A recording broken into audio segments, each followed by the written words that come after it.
and hit shuffle. Whatever comes up, comes up. And hopefully it's not too embarrassing. Here we go. Oh! I've been pretty lucky lately. This is... Oh my god, I don't even know how to say it. Redinho? Edge off? Redno?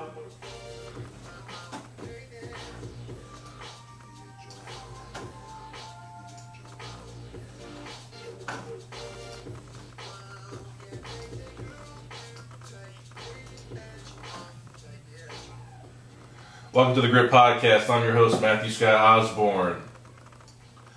Thanks for coming back. If you're new, thanks for checking us out. Grip Podcast is basically a safe place to talk about racism, white supremacy, racial issues. Come here, learn things, and talk to us on Instagram and Facebook. Playlist.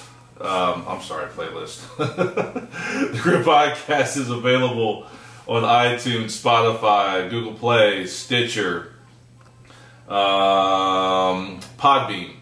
If it's not on your service, DM me, let me know, and I'll see what I can do. You can follow us on Instagram at The Grip Podcast, Facebook, The Grip Podcast, and Twitter, Matthew Sky Oz, O-Z, as in zebra, not zebra, zebra. Share the podcast. We want to grow it, so make sure you're sharing it with your friends and family, so we can eventually do live shows in your city is the goal, or one of the goals. You can get your Be Humane wristbands on SkyEnt.live, SkyEnt.live. They're $5 shipping. If you know me in person, just ask me for one and I'll get you one, obviously without the shipping. $5. We're going to go ahead and let this rock for just a second, and then we're going to call Leah. This is episode 27, by the way.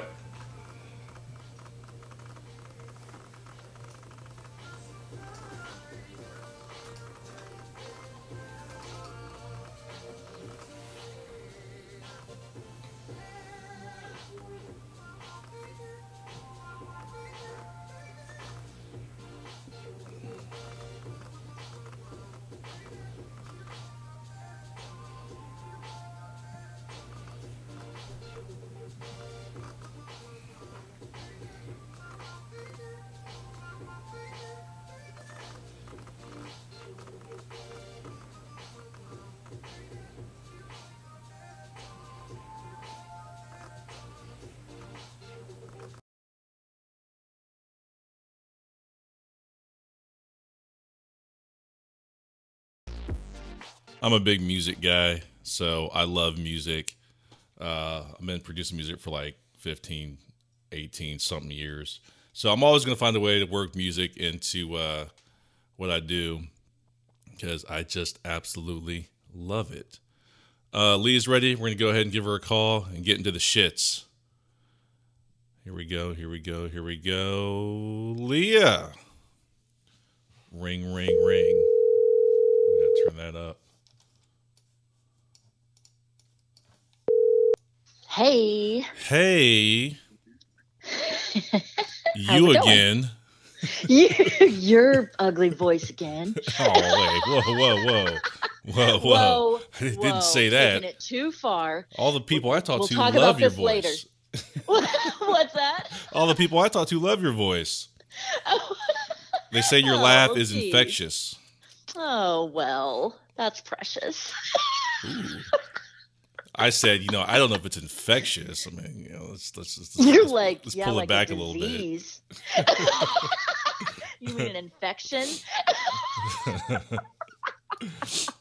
You're like, you don't have to talk to her every week. No, but they Easy listen for to you to say. So, how's it going? It's been real busy. I'm real glad that you kind of spearheaded this week's topic and everything, because I have been real busy. Like I've probably slept maybe 5 hours, and then I had to wake up and shower and get ready to do this, because I was filming our thing yesterday all day. Yeah. Went really well. Went really well. for those of you who don't know what we're talking about, we worked in this short I film. was like, define thing. What is this thing? We, me and my wife wrote this short film called Be Honest. And by short film, it's probably like, I don't know. I haven't even started editing yet. It's probably going to be like 15 minutes tops, I think. Okay. And Leah helped. What would you say? You were like a consultant Yeah. on it. Like you reviewed it, gave some feedback, did a few things on it. I said, let's ramp this up, Matt. Yeah. Too you were fluffy. like, it's a little too fluffy. We gotta have to drive it home a little bit, a little harder. We need more conflict. Yeah. We need some screaming. No. Yeah. Somebody needs to break something. Yeah. Just kidding. Yeah. But yeah, you were like, yeah, this is heavy stuff. So let's not sugarcoat it. And I sugarcoated it when I first went in. So I think between me and you, we get a good balance. Not too hard, not too soft. It's kind of in the middle. I think. At least you do feel like you sugarcoated a little bit first round. Yeah, first round I did because it's funny because in my head I won't say I hate, but I find writing dialogue for other people weird. Yeah. Okay, because I'm feels like a little like unnatural or something. It's real unnatural. Yeah. I can't write how somebody else talks. I can write how I talk. And so, like, if I'm writing two people, I'm basically having a conversation with myself.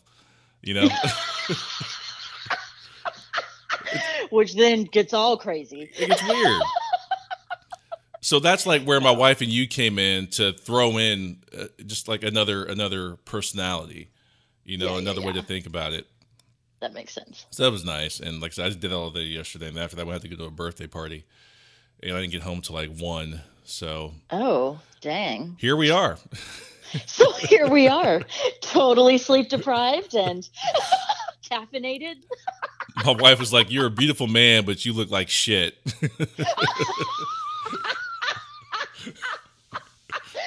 This is the conversation's 5 years in, right? Yeah, we're about 5-6 years married. I don't know. You're a beautiful man, but you look like shit. Oh my god. I mean, I'm embellishing a little bit, but that's the gist of what she said. That's awesome. Yeah. So hey, before I forget, we're doing this contest, or not even a contest, like a giveaway. Yeah. I'm still looking for some tickets. I haven't got a whole lot of feedback on it, and so I'm like, what's going on? Nobody wants $100, right? I'm to like, Amazon. Can I win this? I'm like, no, we can't enter it. I'm totally kidding. I was totally joking. Yeah, but I'm like, absolutely. Y'all don't want this? Okay. I want I'll it. Take it. Right? I was thinking like $50, but I'm like, no, let's just ratchet it up to $100. I know. That might make it more enticing. I almost suggested you bring it down a little bit, but here we are at 100, and people are just like, meh. I'm like, nobody wants $100. So let's explain. Yeah. Okay. So all they have to do. Do you want to talk about it? You saw it.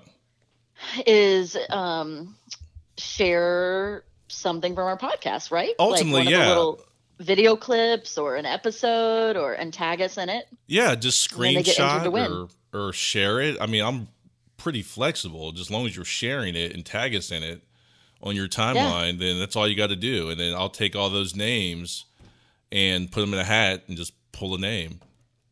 I think people might see stuff like that and think it's like a scam. Like nobody does that. Nobody gives away $100. I don't know. Maybe they're afraid. Peeps. Like, let's get into it. Like, I swear to God, at the end of this month, I'm gonna give somebody $100 gift card to Amazon, and all you got to do. Don't want Leah to get it. Shit. You're gonna create a fake account and start sharing it a whole bunch.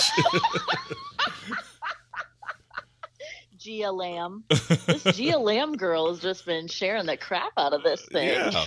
Oh, so that too. And every time you share it, your name gets put in the hat. Oh. So one person could share it 20 times. Yeah. And your odds are going to be pretty high of getting the money. Come on, folks. So yeah. Amazon.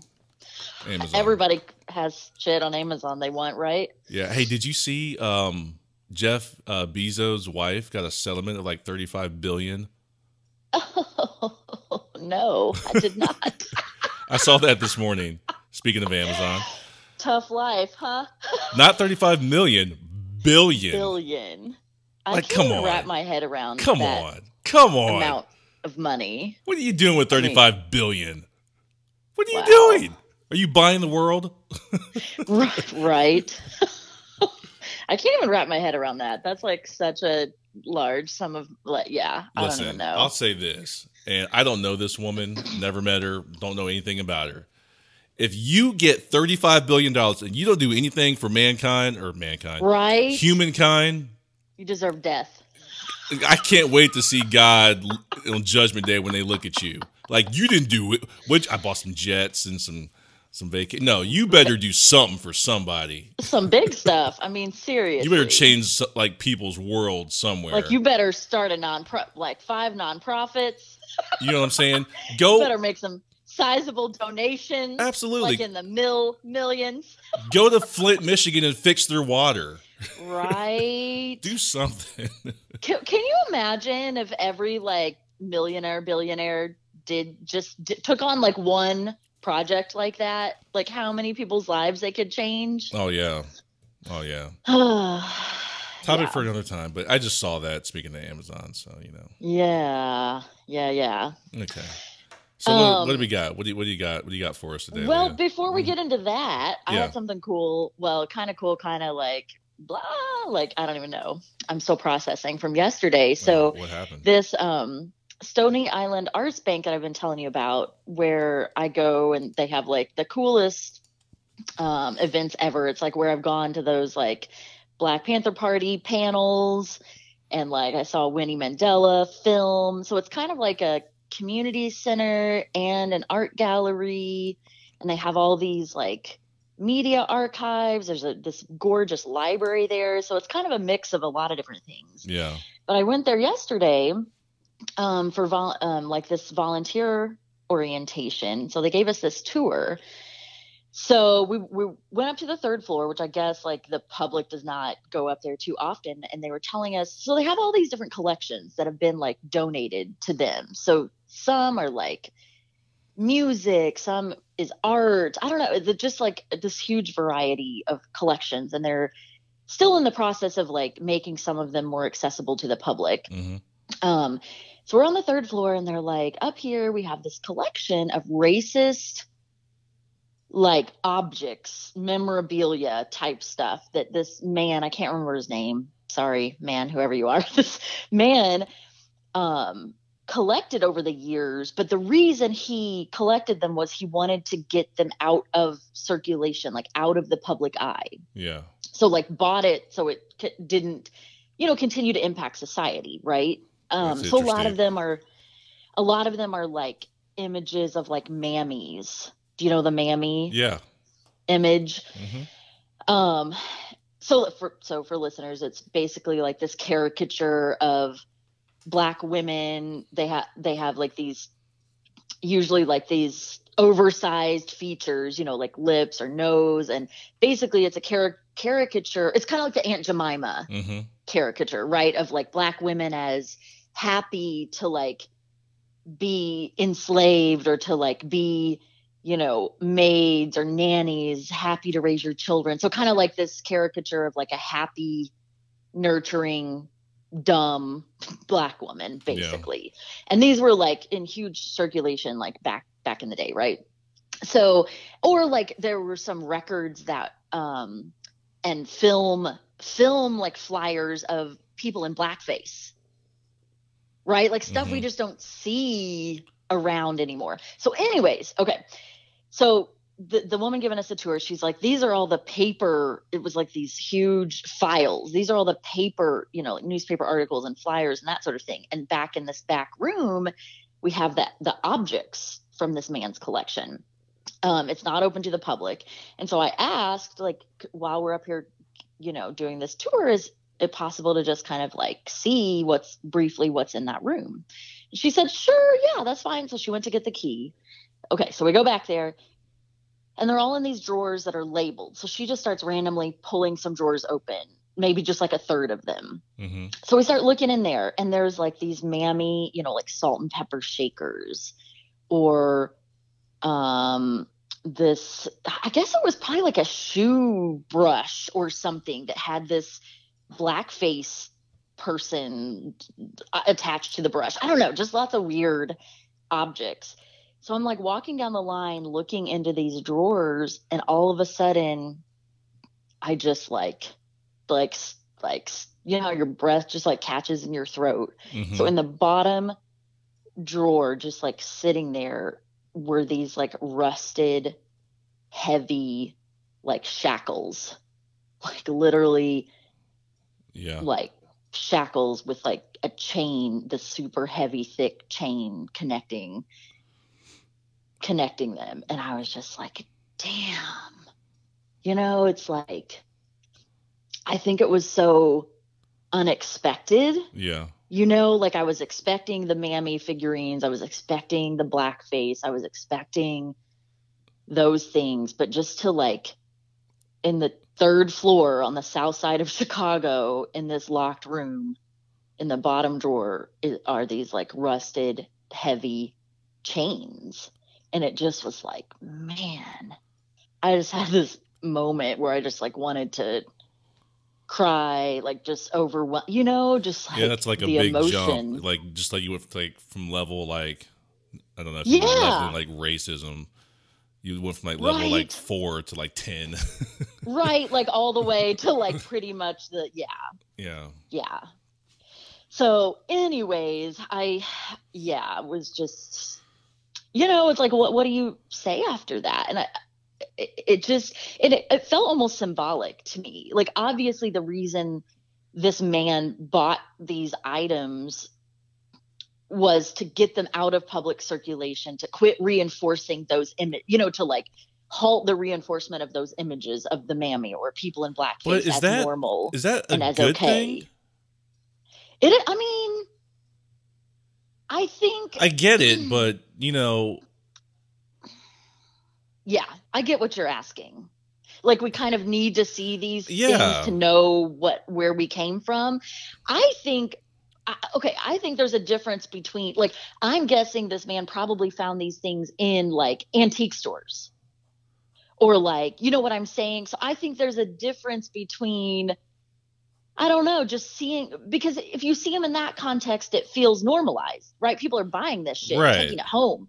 Like my freaking aunt, did I tell you about this before? Not my aunt, I'm sorry, my ex's aunt. We went to her house for Easter. This was in Columbus, my dear state of Ohio. Yeah. Went to her house for Thanksgiving, and she had this like all of these antiques in her dining room. We're literally in her house for Easter dinner with all these family members. She has all these antiques around, and there's a couple of freaking mammy cookie jars sitting there staring at us. Yeah. So, I mean, she isn't looking at those things as like, these are wrong, this is a reminder of our past. She's looking at this like, oh, look at this cute black woman, or you know what I'm saying? So I think there's a difference between people that can acknowledge them or that can display them in the correct way. Yeah. As in like, this is not okay, this is wrong, versus like people just buying this shit because they think they're antiques and there's nothing wrong with them. Does that make sense? Yeah. Yeah. I totally get it. So I get where you're coming from, but I also get, I think where this man that I don't know. So obviously I'm assuming I know where he was coming from. So anyways, and they kind of, even at the museum we're talking about, or the Stoney Island Arts Bank, we're kind of talking about, wanting to honor his intentions and not having these items on display, but also wanting them to be available for people to learn from, type of thing. So I think they're kind of even like, trying to figure out that balance. So anyways, that was my yesterday, what happened. Interesting. And yeah, it's like, I saw this photograph. I'm going to get this wrong, and I apologize. This is just coming off the top of my head, but there's this photograph of my grandma's grandparents or her parents. It's probably her grandparents. that were slaves. Yeah. There's a photograph of them like on this plantation. Wow. Husband and wife, and I saw the photo and like lost my mind. Right? Because Like those are like my fucking relatives. Right? It's one thing to talk about it, but to actually like see it, like tangible, like a photo or like the actual object, I think is a whole nother level, right? Oh, it was nuts, man. It was nuts. I'm like looking at them. I'm like, no. Yeah. Like, we know these things, but like you said, that seeing it and be like, oh yeah, that's Grandpa, John or whatever. Right. That reminds me, sorry, we're on this little tangent, but that's how I felt when I went to Zanzibar, and Zanzibar was kind of the last stopping point of the Arab slave trade, which we need to do a podcast on this maybe next week. But they would bring Africans from the continent to like the inner continent. I can't think of the word I'm looking for, but anyways, bring folks onto the island of Zanzibar and then either keep some of them there to work the spice plantations, like enslave them, right? Mm-hmm. Or from there, they would take Black folks to Arab countries to be enslaved there. And so when I went to visit Zanzibar, I just ended up, I don't know how these things like find me sometimes. I was like there to be on vacation, right? To just chill. And I ended up booking, I didn't have much time to plan. I ended up booking this hostel or this guest house. And it was literally the guest house was above former slave dungeons. Like literally I went out my room down a couple of stairs and I was in these former slave dungeons. When I went out of the guest house, that was like the slave market where they used to like auction off slaves, like literally a few steps outside of the door where I was staying. Mm-hmm. And that was like another one of those moments of like, oh my gosh, like it makes it so real. Mm-hmm. It makes that history like so real. So anyways, yeah. Okay. Moving stuff. Absolutely. I said it's absolutely moving stuff. Yeah. It's very nuts. And one more thing. This reminded me when you mentioned that picture of your grandparents. I have a picture of my great grandparents on my mom's side. I think it was my paternal grandparents, and my great grandmother's feet are like a couple of inches long because they were bound. Yeah. Oh, that's so bad. I've actually researched that a little bit at one point in time, so I know exactly what you're talking about. It's horrible. That's fucking nuts. Like, break these women's feet and like bend their feet over backwards and like tie them up, like bandage them up. Yeah. Like cripple them for life. Like and that was like supposedly because it was more beautiful to have like small feet. But I think it was really to like control women.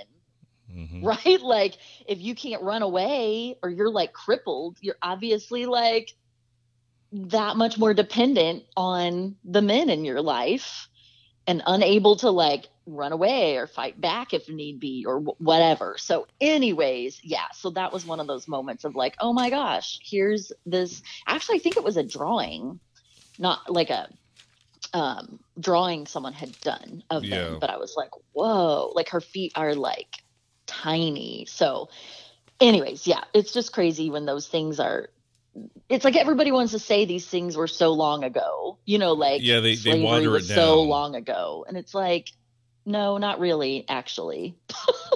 Right. So anyways, okay. Yeah. Bunny trail for the day. You gotta get at least one in. Well, yeah, I mean, at least one. More like 3 or 4, but there's our first. But so today we wanted to talk officially about stereotypes, right?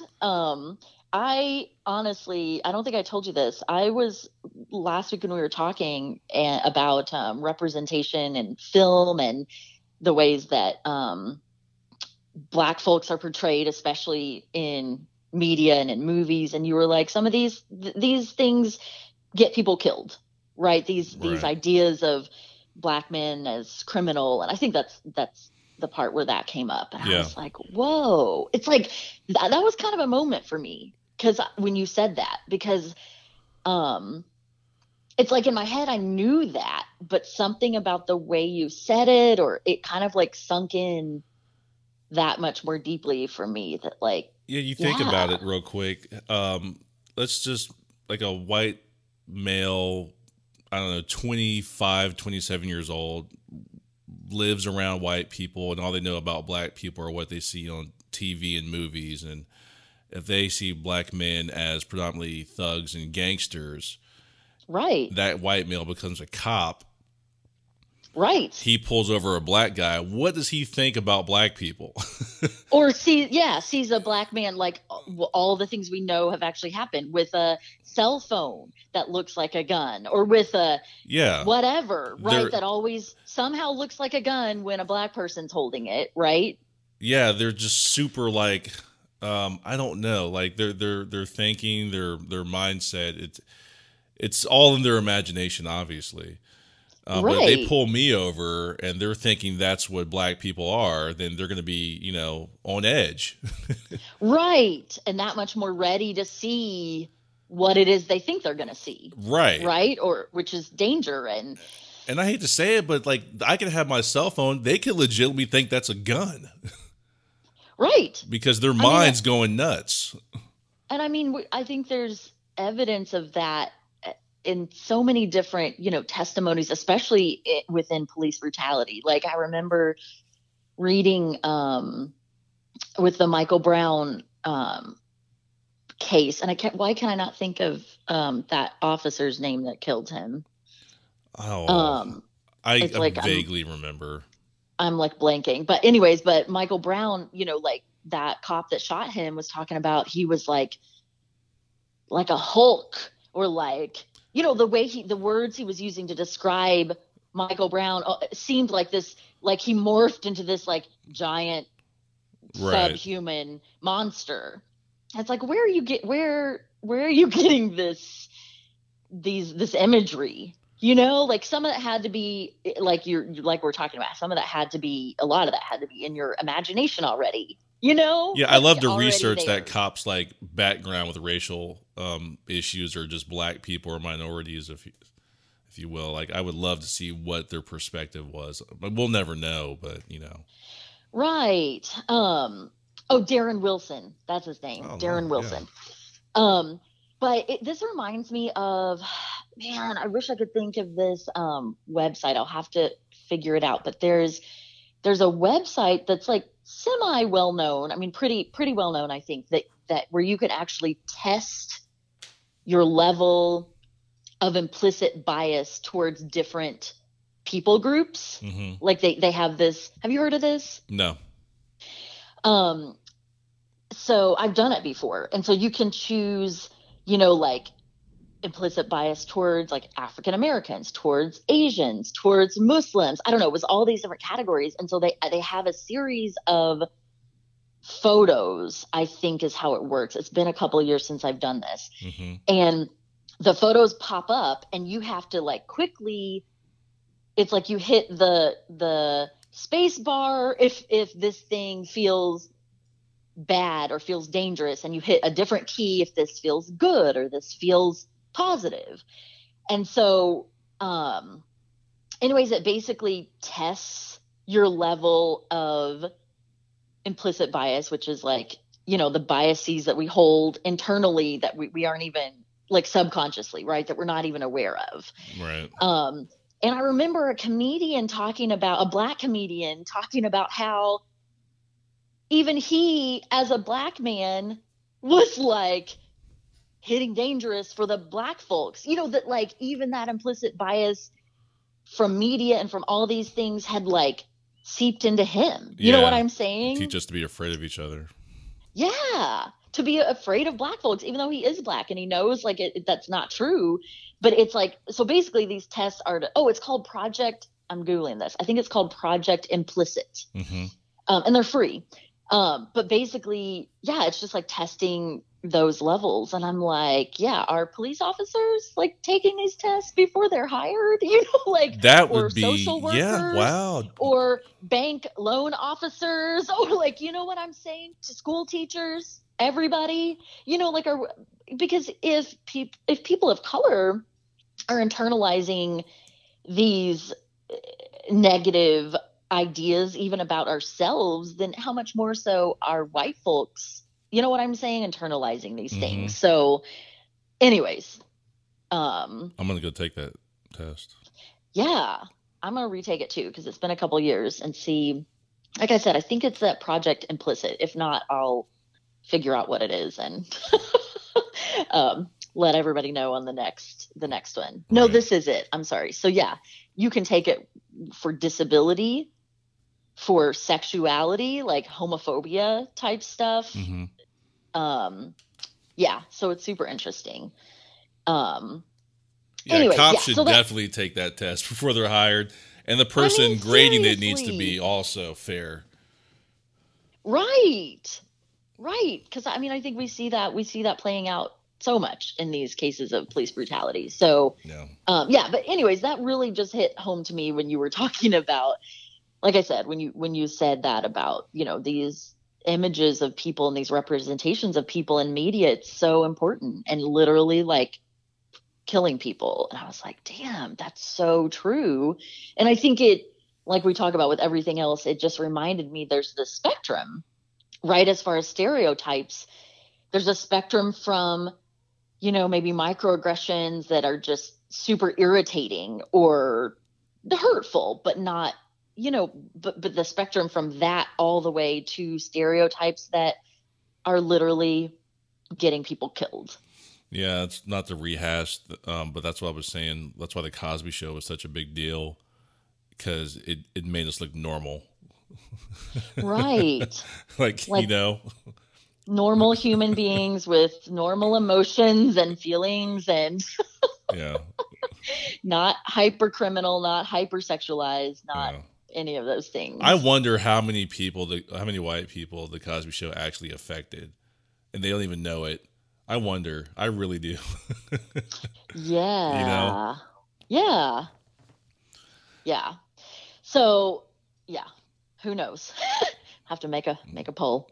But yeah, so do you want to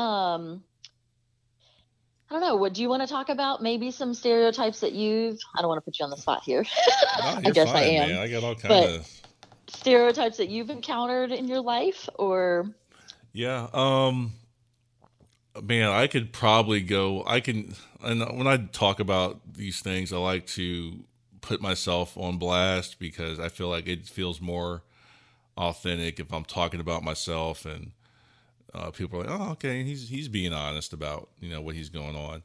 I can tell you, for example, like when I was a kid, I went to a predominantly white school, and I don't think I ever told this story on. I may have. I don't know.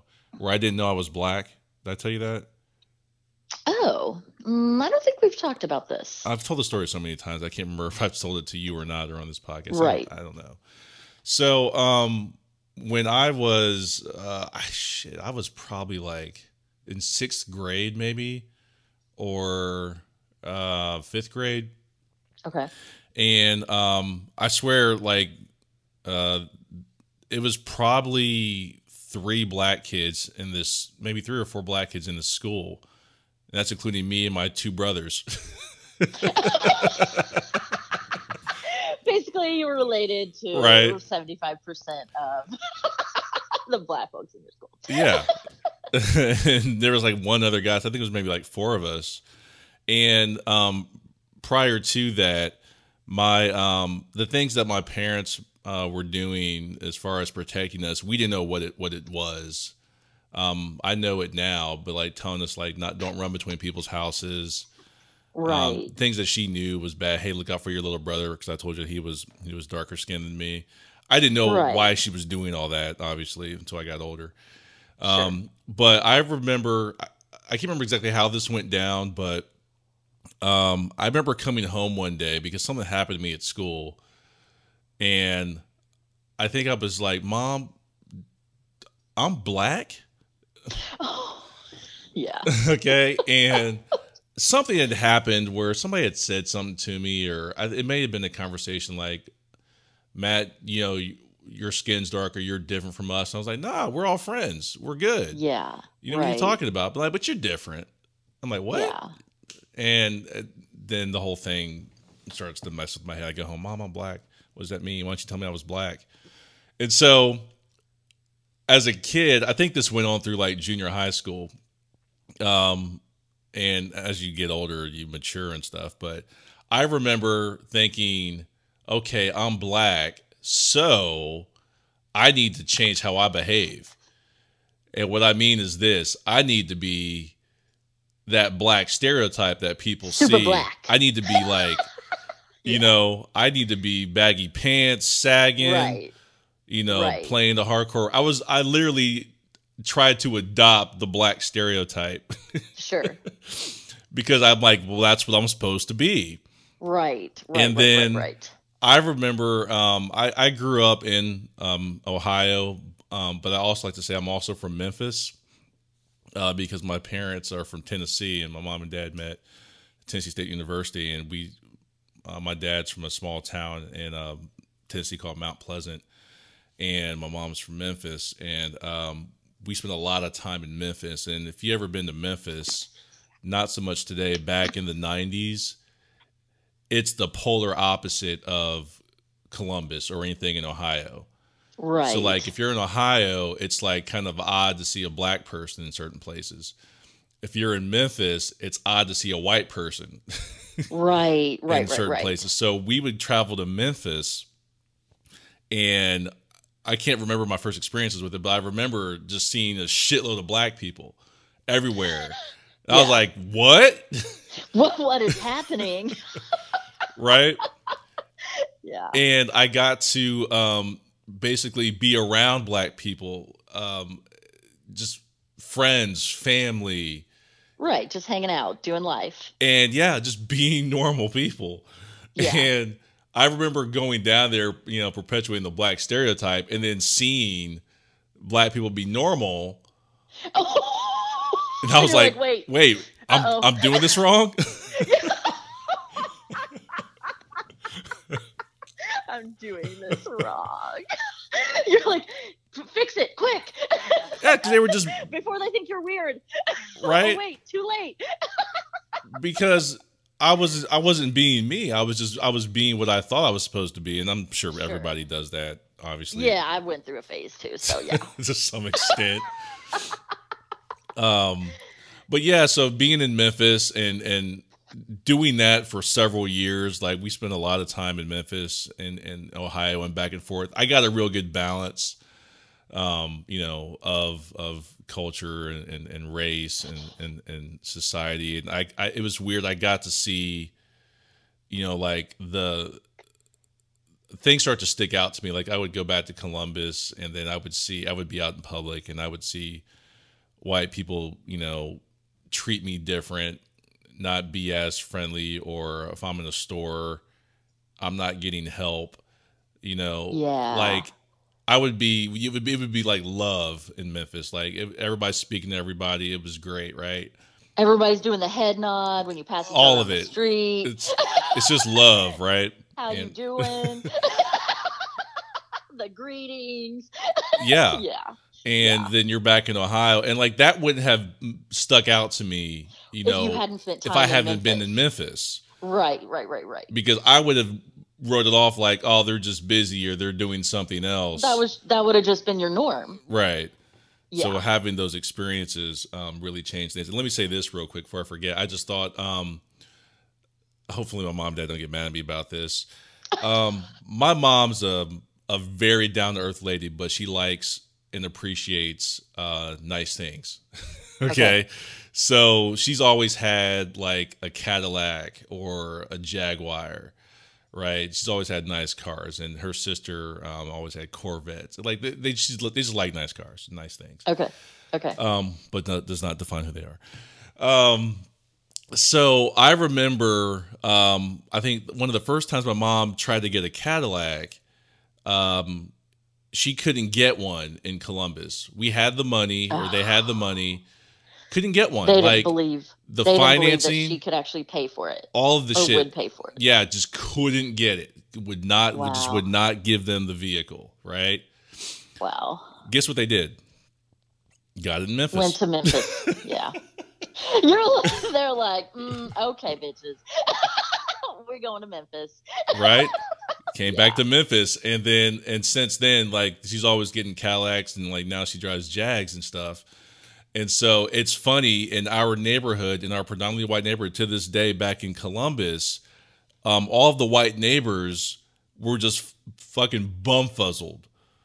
Like, they would see us because we were more like the Cosbys, right? Yeah. Like, they had nice jobs, good jobs. We had money, middle class, and they would see us, you know, going out to school in the Cadillac, and they're like, "What? How can they afford that? How can they live in this neighborhood? How is that happening?" Are supposed to be poor, right? Yeah. So there you go. That's a little bit on me, my stereotypes. Yeah. Let's go back to the whole, like, what you mentioned about being the stereotypical, like trying to fit into the stereotypical image. Like, why do you think, I haven't really thought about this deeply before. Mm-hmm. I guess as far as other people doing that. Like, I know I went through a phase and I know why I did. I mean, I think for me it was to try to, like, fit in. And partially because I'm mixed and people were always challenging my identity as an Asian American woman. Mm-hmm. Right. And still do sometimes, like, not being Asian enough. And so I think sometimes I would try to fit into that stereotype to have more authentic claim to that identity, quote unquote, you know? Yeah. But I think when you're a kid, I mean, do you feel like that was just a part of your, like, identity development type thing? Or was absolutely, it because of where you were living? Yeah, I didn't know. It didn't make sense because I was in a white neighborhood in a white school, and I didn't know what black meant. Right. You didn't see that being lived out around you. I mean, you had your parents. Yeah, other than my parents and my family. brother, you know, but we all had white friends, you know, because that's the area we were in. And like I said, that didn't change till we got to Memphis. And so I didn't know what black was. So I just started mimicking what I saw on TV. From media. Right. You know? Right. And like I would watch movies like Menace to Society or Boys in the Hood. And like, I don't know that I was like actively doing research. I just remember being curious about these movies. You know, you're like with your notepad and your pencil in front of the TV, like, okay. Yeah, yes, like check. This 12-year-old. You know, so I just remember this is how stupid it was. So my older brother, without saying too much, is a pretty he's very, I'll just say he's very street. He lives on the streets. He's from the streets, basically. I mean, he's my family and was raised with us, but he's gravitated towards the streets. So he's, just use your imagination. Because I don't want to say a whole lot about it. Okay. And I remember being out with him one time, and people kind of knew him around the city as a pretty tough guy. Okay. And he had some white friends and some black friends. And I remember being out with him once. And this is when I was doing the whole, like, sagging my pants, trying to be the black cool guy thing. And so I also thought that meant, you know, being tough. And I remember this like this was yesterday for some reason. And I've never forgotten this. I was at the mall. I was at Westland Mall in Columbus, Ohio. And I was walking with my older brother, and some guys. And I was lagging behind them, and I was the young one in the bunch. And there were I think there were like two or three other black guys walking towards us. And so we were walking past each other. And I remember seeing those black guys, and they saw us, and I looked at them, and I gave them the hardest fucking look I could have ever conjured up. And they laughed. I know. It'd been funny if it went that way, but it didn't. Oh, that wasn't. Okay, sorry. Continue. So I gave them like the hardest look I could conjure up, and I just mugged the shit out of them. And I made it very obvious, and I was doing that because I thought that's what I was supposed to do as a black male. Right. I'm supposed to be the tough guy. I'm not supposed to kick anybody's ass who wants to mess with me, mess right? with you. Yeah. And so I did that, and they watched me, and they looked at me, and they kept on going. And like there was nothing that really happened there. My older brother saw me do that, and he grabs me. He's like, "Don't you ever fucking do that again. You don't know who they are. You could get killed doing some stupid shit like that." Yeah. And I bring that up just to say, I can't imagine how many situations there are where black men are doing that to each other. Right. Or it could be anything where, like, that was just dumb. Yeah. And that could have got me in a lot of trouble because there have been other instances where I've gotten in situations and my other brothers have got situations in similar kind of situations. Situation. And, but it's like, I hate that I did that. And that obviously was a learning moment for me. And it's just one of those things where you're like, you don't know who anybody is. You know, you can't project on people who you think they are because anything can happen. Anything's possible. Anything dangerous could happen. I can't imagine how many black people have been killed because of shit like that. Right. That's kind of the point I guess I'm trying to make. But I was perpetuating a black stereotype that could have got my ass beat or killed. Or worse. Yeah. Yeah. Well, and it's so interesting how, it's like talking about those media images again, right? That like we were kind of up to this point, we've been talking about like white folks or other non-black people, right? Like seeing those images and internalizing that. But it's like, we're talking about how you as a young black man were also internalizing those images as like who you were supposed to be or your role models or whatever, that this was your identity that you needed to take on. And so I think this is like, it's just it's why it's just one more reason, right? Why it's so important to have a variety of representation in media and in music and in all these different areas. And like we keep talking about, like healthier, non-criminal, representations, because it just, I don't know. It's just crazy, you gotta think, the impact. Would I have behaved that way if there was obviously more positive images of black men out there? No, I wouldn't have. Like, you think about a young black kid today, instead of doing that, they might be running around pretending to be Black Panther. I'm a superhero, Right. Or some there's a cartoon my wife got on me about because I didn't bring it up. It's called The Dragon Prince. Okay. On Netflix, and it's just a straight up cartoon. And the king is black, his wife is white, the son is mixed. Their best friends are lesbians. It's nuts, right?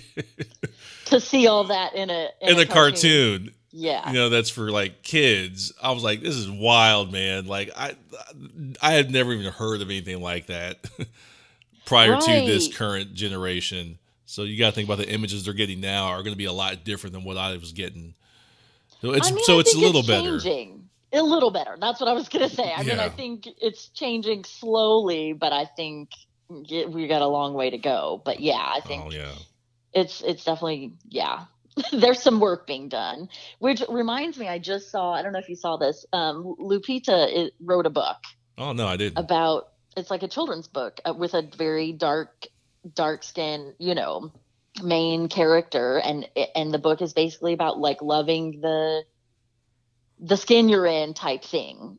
Because I remember her I've seen, different videos and stuff of her talking about, pretty sure it was her, right? How she for so long was seen as like not beautiful because she was like, quote unquote, too dark. Yeah. I put that in Real Beauty. I don't know if you watched that yet. I put her at the end of that.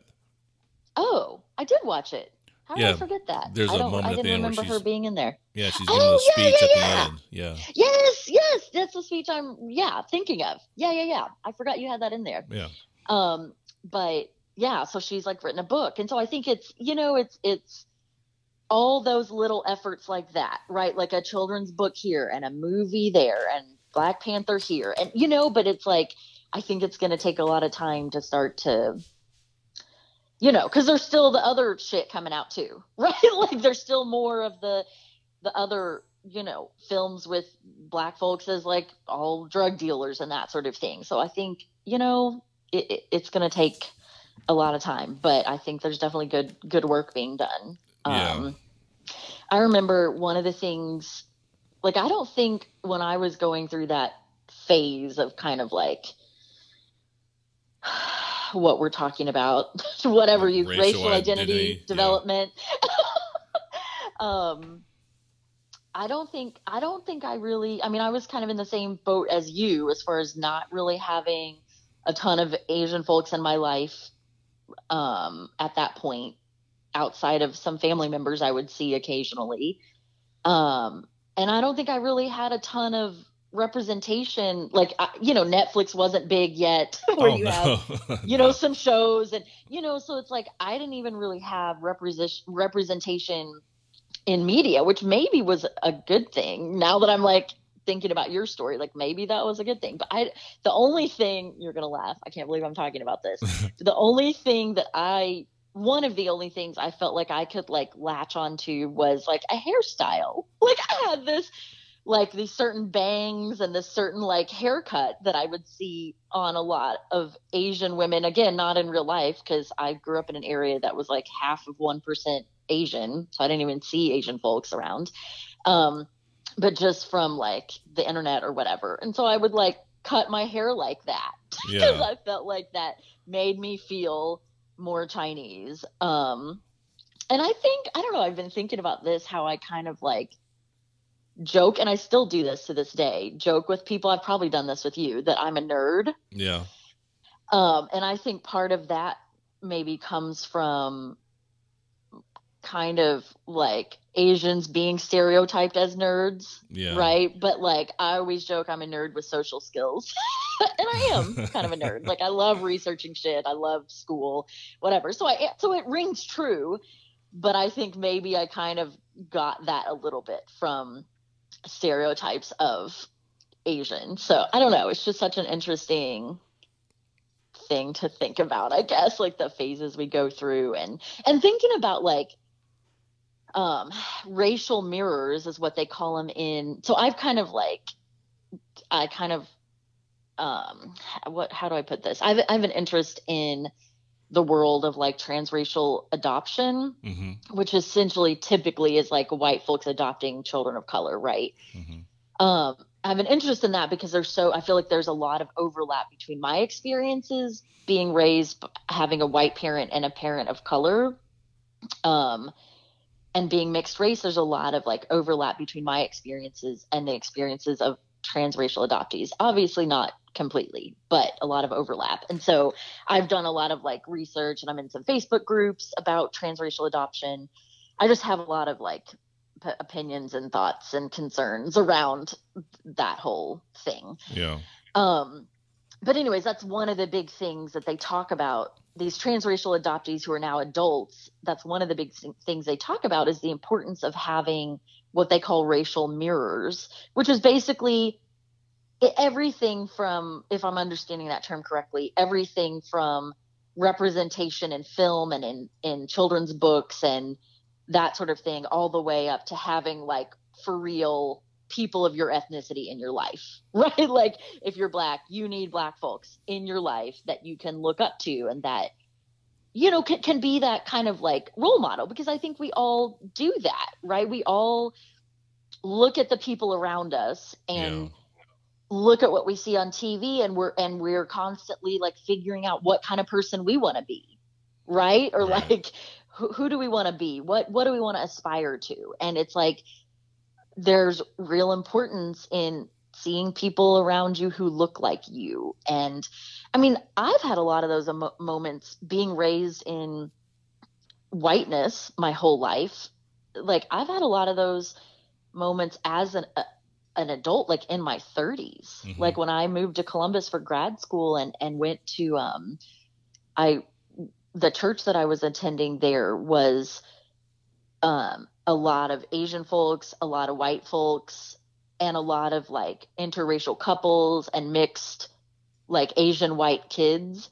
And that was like meaningful for me. Like I had never been around up to that point, ever been around other families that looked like what my family looked like growing up, or other children that were my particular mix. And even though that most of the kids at this church, right, they were young, Mm-hmm. right? They're like babies all the way up to, like most of them were like under the age of 5, but just being around other people that were Asian and white was really meaningful for me. Like I was like, I'm going to go to this church because I liked other aspects of the church too, Right. but that was a big part of it for me. There was something like healing, like about that for me, just like seeing other people, like normalizing it.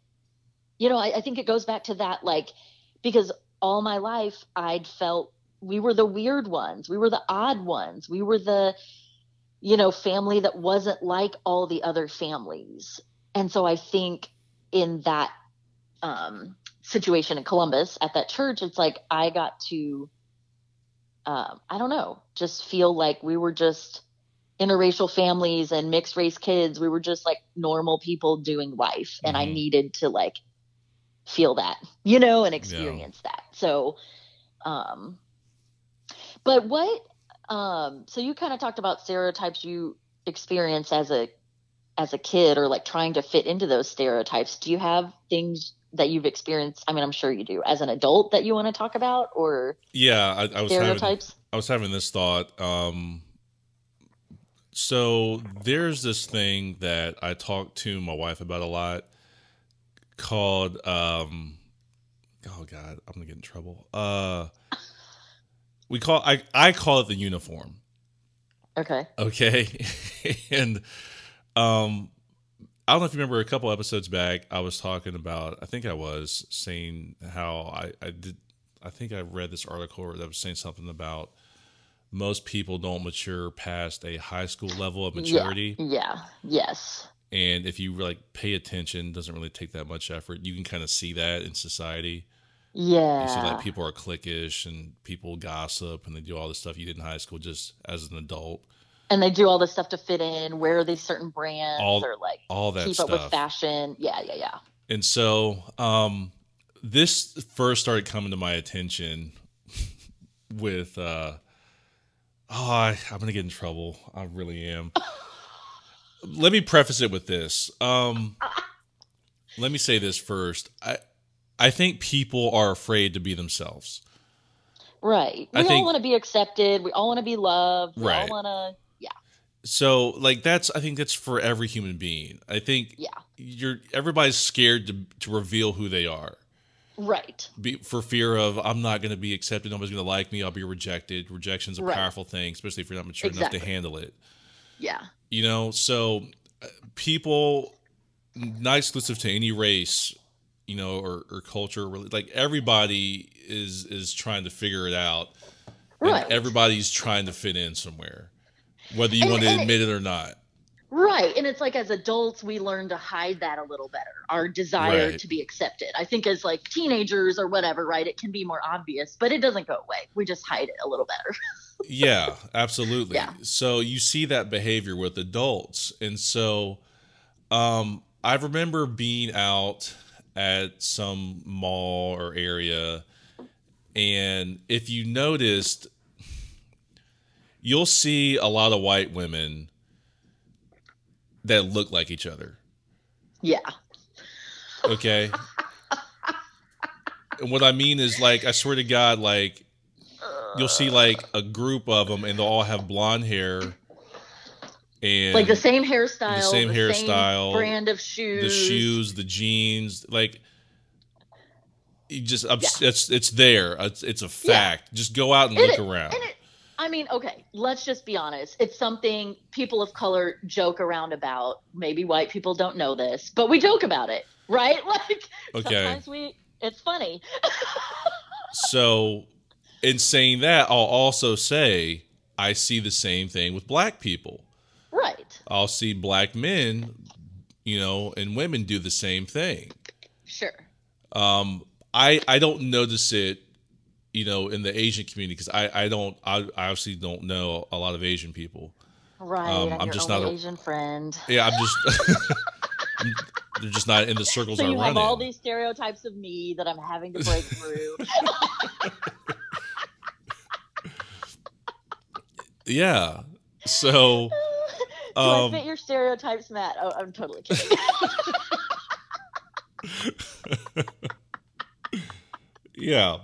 And so you I don't what I'm saying is I don't see it in other races and cultures because I'm not just around it. So I'm sure it's there, like you're saying. Yeah.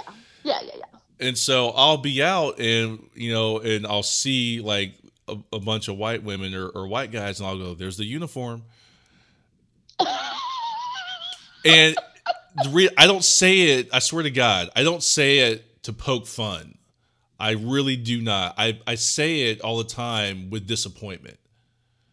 With disappointment that people aren't being more themselves, right? Because I'm like, I wonder if they even know who they really are, right? Or are they just perpetuating a stereotype of acceptance because they think this is what people want? Yeah. Yeah. And like I said, not just white people; it's everybody. Because when you see that person. And I always love this, and sometimes you have to kind of sift through this as well. But like, you'll be out and you'll see a person walk through the mall or the store with like green hair, or just something just like out the norm. Right. And those people to me always seem to, I don't want to say, I imagine some people look at them and think negative things, but I do feel like most people look at those people and are kind of envious or jealous. And so what comes out is, them poking fun at the person. But I do think secretly inside they want to. There's some level of respect for that. Confident enough to just be themselves. Yeah. And then I'm not saying all people who do wild shit like that are all being themselves. They could be also trying to adhere to a uniform. Right. Like, I'm a rebel, so, Right. And round we go. But I think it's one of the reasons society, we find certain people real interesting, like certain celebrities or famous people, because they're so off the wall. And they stick out so much because they're not adhering to any kind of uniform. Right. And that could be like, I don't know, man. Lady Gaga, I don't know. Like, it's so off the wall. You're like, you have to look. Yeah. But I know a lot of that's entertainment and all that. That's the only example I could think of. So I feel like I was thinking about this a lot as far as like stereotypes that I encounter personally. Just thinking about that this weekend because I knew we were going to talk about this, but I feel like as a kid, it changed. It was different. Like as a kid, I think I've talked about this before. I always got the, what are you? I think it was more, and maybe kids aren't as familiar with racial stereotypes yet. I don't know, but I more got like questions and microaggressions based on like racial ambiguity, quote unquote, right? Of people not knowing how to label me. Mm-hmm. But I think as an adult, most of my, and I mean, this is like, so the stereotype of Asians, right? Most of my stereotypes that I've gotten have to do with like schooling or, so like, for instance, I was remembering a coworker that I used to work with back in the day when I got accepted into grad school. And I was friends with this guy and told him, that I got a fellowship, and he like stops and looks at me and like sighs or something. And he's like, oh, like, when are we ever going to catch up to you people? And I was like, he was white. And I was like, wow, thank you so much for like, you know what I'm saying? Like totally taking the joy out of this for me, of all the fucking like hard work I put into school for years, right? To like be able to get this fellowship, and you're just going to like pass it off as it's my race and that's why you can't do what I'm doing or whatever, you know, like this is just, I'm Asian and so I'm smart and white people are never going to catch up because it's just like this natural thing versus like the freaking work that we put in studying, or, you know what I'm saying? So that, or like people assuming I'm in STEM. Like I remember going dancing one time and this guy, we were introducing ourselves or whatever. And he was like, so what field are you in, or what are you studying? I think he knew, that I was in school. This was also in Columbus, my favorite state, my second favorite state behind Indiana. So I told him, African-American and African studies. And he was like visibly like, shook, like what? Like Yeah. what? And he was like, oh, I was about to ask what area of STEM you were in, and kind of laughed. He was like, I guess I shouldn't assume, or I guess that's racist, or said something like that. And I was like, yep, you shouldn't assume. Right.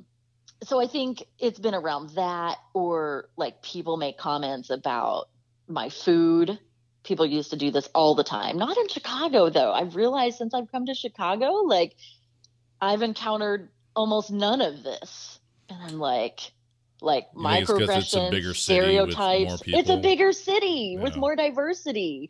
Not to say that that's not present here. I mean, I did get the guy, about the manicure, that thing. Mm-hmm. So, I mean, it's not that it doesn't happen ever, but just compared to like this kind of stuff happened all the time when I was in Ohio and all the time when I was in Indiana. And it's like up here, I don't think I've been asked once, what are you, or what's your race? I guess people, maybe they just are more savvy. I don't know. I'm sure it'll happen at some point. But yeah. Oh, so what I was going to say about the food is when I lived in Indiana, like people used to, like food I would take to work, they would always have this weird curiosity, like, oh, what did you bring? And thinking it was going to be some crazy, like some quote unquote, like exotic food. It would just be like chicken or fish or just something that like we eat regularly in this country, but they were always like peering at it like, what's in that? Or like when I would cook dinner for people. Yeah, I would have people over for dinner and they would be like, I'd be like, oh, I'm cooking Chinese for you, I'm cooking this certain dish, and they'd be like, oh, well what's in it? And they were trying to ask it in this like super subtle way, but I could tell they were like trying to figure out if there was something weird in it. So it was stuff like that that I feel like I've encountered as an adult. But I was thinking about that versus some of the more dangerous, like my Black friends that I've heard talk about, they'll be walking down the street and regularly hear people like locking their doors. Like I remember one of my friends when I was at school up here talking about that, like this phenomenon of like, I'm a Black man walking down the street and I'll hear people's doors lock, or, like women that will like clutch their purse and cross to the other side of the street, so I feel like as we joke about the racial oppression Olympics, right? I feel like a lot of the stereotypes that people are approaching me with are less, most of them, I wouldn't say all of them, but are relatively less dangerous, right, than than a lot of the stereotypes that people are approaching Black folks with. Does that make sense? Absolutely. But I do, that maybe the exception to that is I do feel like where I get a lot of weird stereotypes is with men being interested in me. I feel like that's where it gets a little more like potentially dangerous. Yeah. Is, like it has that potential because, like my ex-fiance was always like, had all these like crazy expectations of me to like, the typical like super gender, like gender roles, slash sexist, you know, that I was going to do the cooking and do all the shopping, grocery shopping, and the this and the that, and cleaning the house, and kind of like these expectations to like wait on them hand and foot. Right. And so it's, I think that's where the stereotypes that people have of me can get more, you know, like that's not necessarily super dangerous, quote unquote, but could that turn into, it could turn into, oh, now I feel entitled to like be abusive towards you, right? Or to like rape you, right? If I feel entitled to you behaving in a certain way, and as a woman or as an Asian woman, then these men could also feel entitled to more things that are like further down the line of danger on the spectrum. But I think it's always difficult in those situations when men have those expectations of me, and I start to realize that it's like, okay, are these expectations you have of all women? Right? Because you're just that guy, right? That has these expectations that women are there to like serve you and wait on you. Or is this because I'm an Asian woman? You know what I'm saying? And you're not in someone's brain. So unless they're directly telling you, which most people don't do, you don't really know. Right. But I think for sure the Asian piece, me as an Asian, particularly an Asian woman, plays a huge role. I can't break it down into, you know, percentages, but so I think that's where I'm like I continue to learn to be more aware, I guess, of how to like recognize when men are approaching me with these like stereotypes, these racial stereotypes or expectations. But it can be kind of hard, you know, like people don't come with like a label on their forehead, or people aren't necessarily coming out the gate saying these things. Sometimes it takes a little while before you realize like, oh, okay, wait a minute. You know, like something funky's going on here, or this person has some really weird expectations. Yeah, people never tell you who they are. You got to figure it out. Yeah, they're not like announcing these things. Yeah. Or if you kind of like start digging, like asking questions, people have,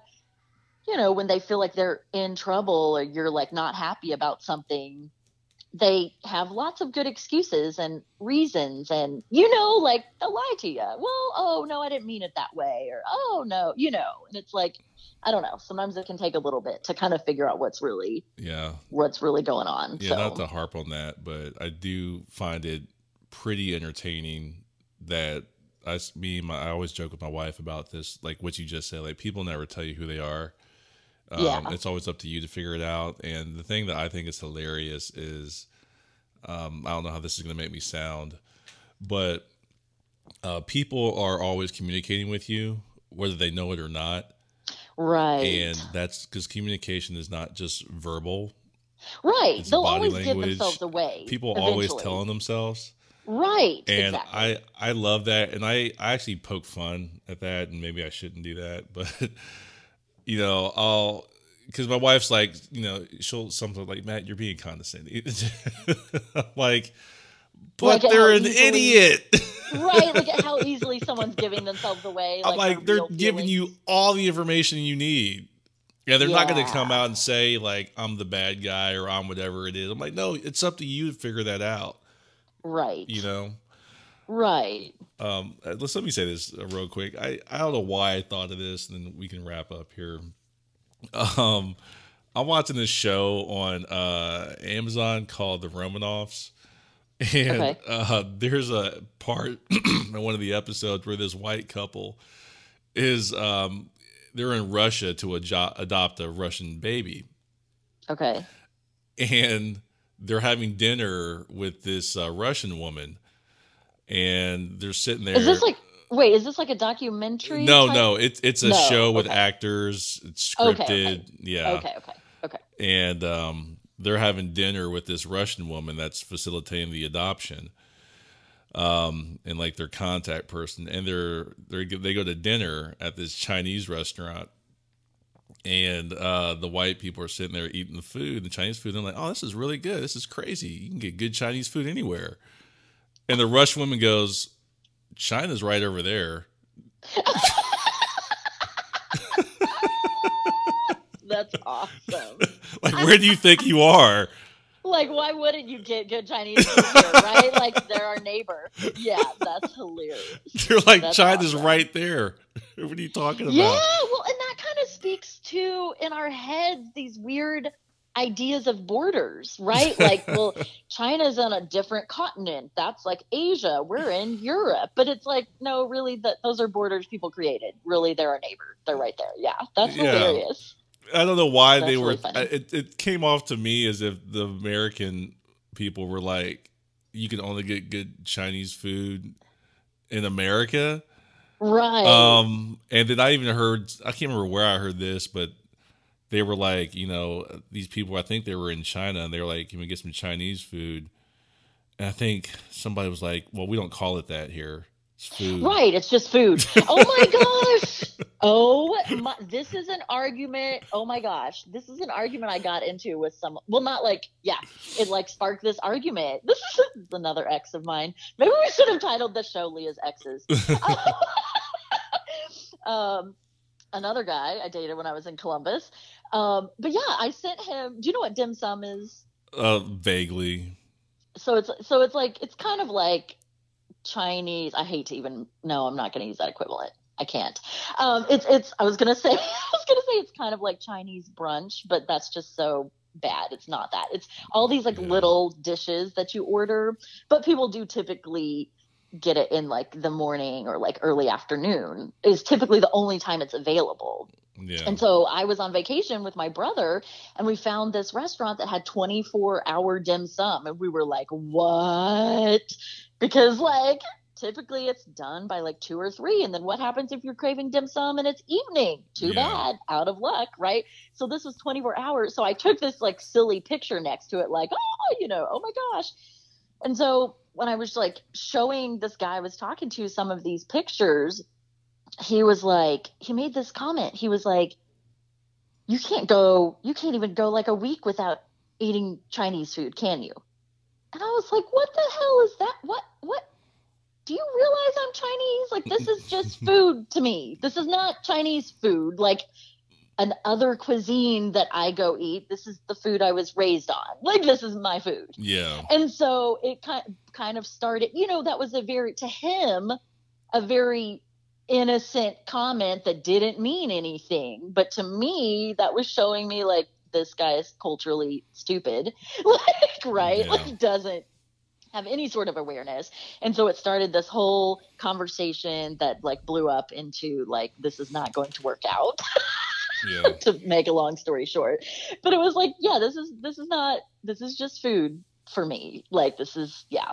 And then he also had these ideas, because I mentioned dim sum and how it was like different than the Chinese food, right, that people eat in Ohio. Because there was like one restaurant in Columbus that you could get dim sum, and it was not good. I went there once and I didn't go back. But anyways, I was like, dim sum is like this totally different. It's not stuff that you will normally get at like a Chinese buffet. And he was like, all Chinese food is the same. And I was just like, okay, we're done here. Like, if your idea of Chinese food is what you've had at the buffet and you think that's authentic and that's what all Chinese food is like, then we have some problems here. So anyways, but yes, good point. So yeah, funny. They got a lot of, no, never mind.